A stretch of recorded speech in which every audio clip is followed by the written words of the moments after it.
Read your audience. It's very important to read and to pick up the signals of what's happening with your audience. Now, when I first started lecturing outside my business circles, I had some problems here. Reading my audience. I think my early audiences, they all could have left halfway through and I'd have never known it. I was so intent on what I was saying that I was a bit unconscious of what was going on out there. Then I finally learned to look up, to watch and see what's happening. We call this reading what's happening. My largest audience has been 10,000. I wasn't the only speaker. Art Linkletter, Paul Harvey, Dr. Peel, Zig Ziglar, myself. We each had an hour. But we had 10,000 people. But now that was the first time I'd ever talked to 10,000 people. Awesome event for me. You know, Paul Harvey, he didn't have any problems. Art Linkletter, he didn't have any problems. But I had some problems. That first 4 or 5 minutes, right? 10,000 is a lot of people. And you got to read fast. Right? Because 10,000 people can turn on you quick. But learning to read, what's going on back there? What's happening? Now, it's also just as important to read a person, to read a child. If you want to be effective, you got to get the feedback. You've got to pick up the signals to know whether to be stronger or whether to ease off, whether to change stories, change words, change language. All of this comes by a good ability to read your audience. So let me give you some clues on reading. Number one is simply to listen.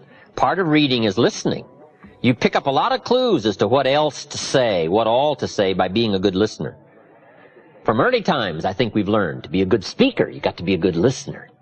That's where you pick up the information, is to listen well, especially in a private conversation, a more informal conversation. Good listening habits. That's part of reading. Number two, you got to read what you see. There's a good book called How to Read a Person Like a Book. It's a pretty good book by Nirenberg. And it's a study of body language. Now, you can't get too deeply involved in this, or you'll be so intent on reading body language that you may miss the point. But we can all, I think, use some help here. And now, some things are very obvious. You're talking to somebody and they've got their arms folded and their chin tucked down and they're frowning. That probably means, right, you got your work cut out for you.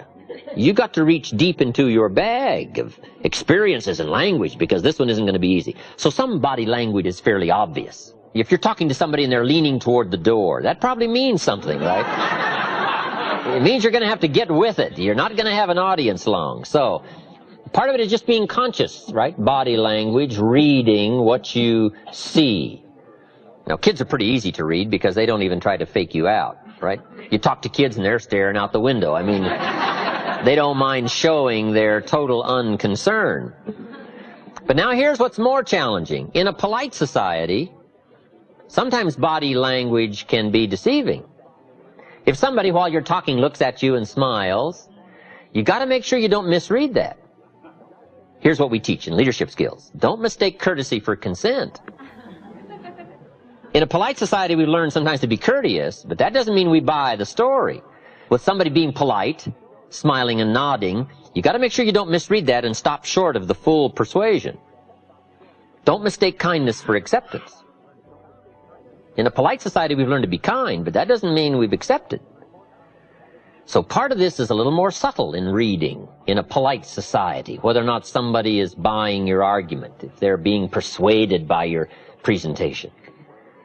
So body language, picking up those signals. Now here's the one that's probably the most effective, but it's probably the most elusive. Reading the emotional signals. This is an area probably where the women have it over the men. Picking up the emotional signals. I think men can learn these skills, but I think women have a lot of this automatically. Men can learn it, but it's something we all have to learn.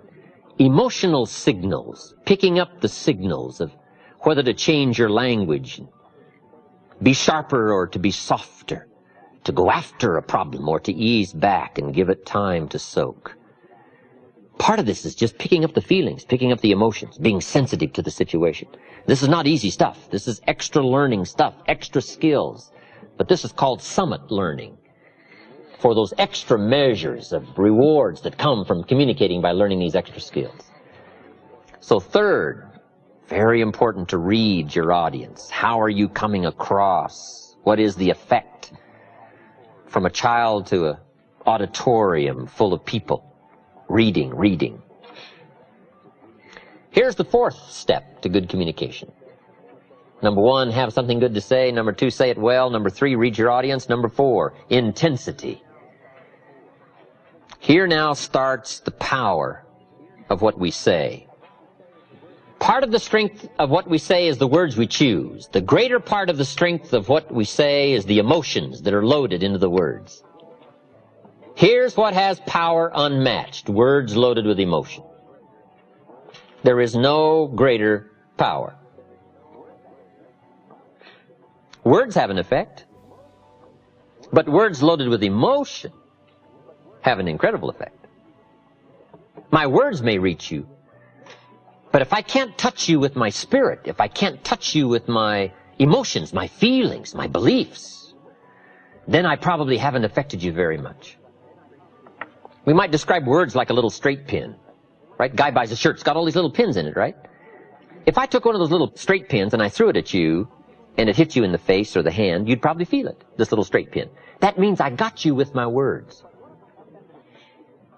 But what if I took that little straight pin and wired it to the end of an iron bar? And I let you have it with that. See, I can drive the pin through your heart. Now, the reason I can do that is because the pin is the words, but the iron bar is the emotions, the feelings, the belief, the commitment. All that I am, if I can put more of what I am into what I say, no telling what miracle I can wrought. No telling how much of an effect I can be. Real persuasion comes from putting you into what you say. But now here's part of the clue, and we call these extra refinement of leadership skills. Learning to measure your emotions. That's very important, to learn to measure your emotions.